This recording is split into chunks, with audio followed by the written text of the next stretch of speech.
Okay guys, in this digest, Tesla is shutting down production. Starship SN8 flight to 12.5 kilometers, and Elon Musk children are being sold for $150K. And yes, that is clickbait. About Tesla. Right now, Tesla aims to deliver a record number of vehicles this quarter to achieve 500,000 deliveries in 2020. They need to deliver over 181,000 vehicles in Q4, which is more than 40,000 vehicles over its last record.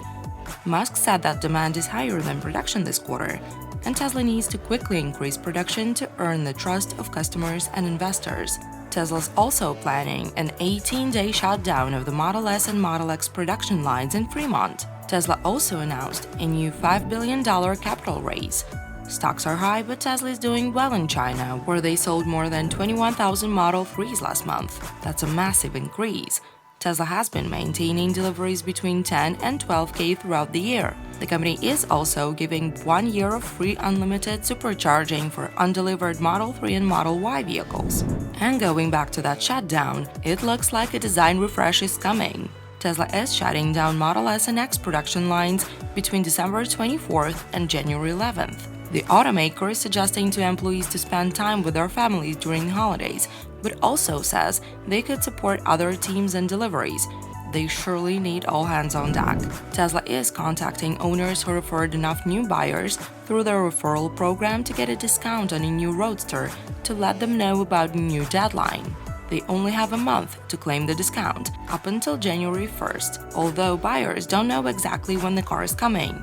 Well, at least there's no need for a deposit. Tesla announced a new leasing experience that can be managed through a Tesla account starting early 2021. Customers will be able to view their current balance, make payments, purchase their cars, and much more. Environmentalist groups in Germany complain that the deforestation for the construction of the Gigafactory Berlin would impact hibernating snakes and lizards. The court issued a temporary ban on Tesla's tree clearing expansion, but later ruled in Tesla's favor on the grounds that Tesla had taken sufficient measures to protect the reptiles by complying with the requirements to capture and resettle them. A Tesla hacker Green managed to access the developer mode, revealing a lot of different Tesla Autopilot settings, including funny ones like a California stop, which is a common term used for drivers who fail to come to a complete stop at a stop sign. We're sure in for a wild ride. Meanwhile, Tesla is expanding its test program to Phoenix, Arizona, which has become a hub for autonomous vehicle testing. Like Waymo, that's running the first version of its autonomous ride-hailing service there. I wonder if the cars were affected when Google went down recently. Tesla Sentry Mode's at it again. It managed to capture footage of an incident where a Tesla owner was attacked by someone over a dispute regarding the attacker blocking a charging station. Tesla owner had help from his wife and a passerby, and police already found the suspect. About SpaceX. The biggest thing to happen this week was the Starship SN8 flight to 12.5 kilometers.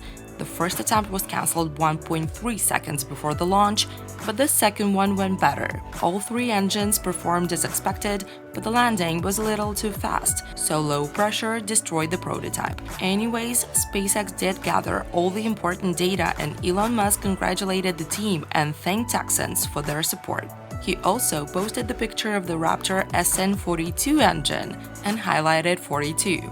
Of course, there really wasn't much of the prototype left after the landing. Elon and SpaceX engineers examined the ruins and noted they should keep them to remember the occasion.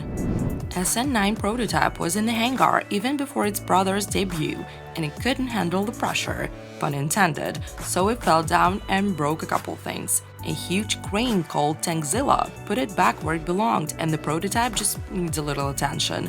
It'll be fine.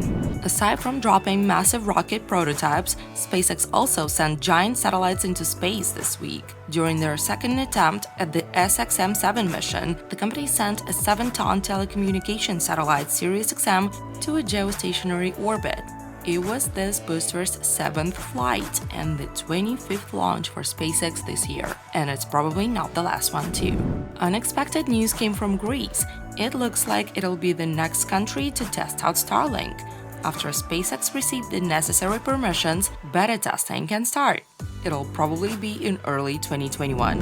FCC awarded $9.2 billion to companies that provide internet access to rural areas of the US. SpaceX will receive $886 million in the next 10 years for the Starlink project. About Elon Musk. We do sometimes engage in a little clickbait, but this story is so funny and sad that we just couldn't resist. Word has it, a sperm bank in South Philadelphia had allegedly sold fake Elon Musk sperm to over 100 customers, including unsuspecting couples, single women, investors, and Arabian sheikhs. All of them were ready to pony up $150,000 for a chance to get a baby from a billionaire. The legend was pretty good that Musk used to sell his sperm for extra cash when he was a student at the University of Pennsylvania. The clinic even acted like an investment facility, but for sperm. They claim that they buy a lot of Ivy League sperm, freeze it, and wait for people to make it and then sell their sperm for profit. It did go on for a couple of years before someone found out that the father is not Elon, but some Irish guy that helped the scammers. And he doesn't know shit about electric cars, Mars, and even died. In a strange turn of events, might I add, right after he admitted to the crime. The clinic, of course, shut down, the clients are in shock, and apparently one woman said that the feeling that she had Elon Musk's baby was the reason she was happy to be a mom. And now she has resentment towards her daughter because of that man. I know he died, but he ruined my life, she presumably said. Oh, I just hope that's fake news. And one more thing. People are speculating that a character in Cyberpunk 2077 is supposed to be Elon Musk. CNET reported encountering the tech maverick in the bathroom of a corporate playthrough, where the playable character V quickly shoos him away. It's not official yet, but Elon's girlfriend Grimes did voiceover for one of the characters, Lizzie Wizzy, and back in 2019, Musk engaged in online banter with the developers. That's it for today, you guys. Thank you for watching, and as always, I will see you next week.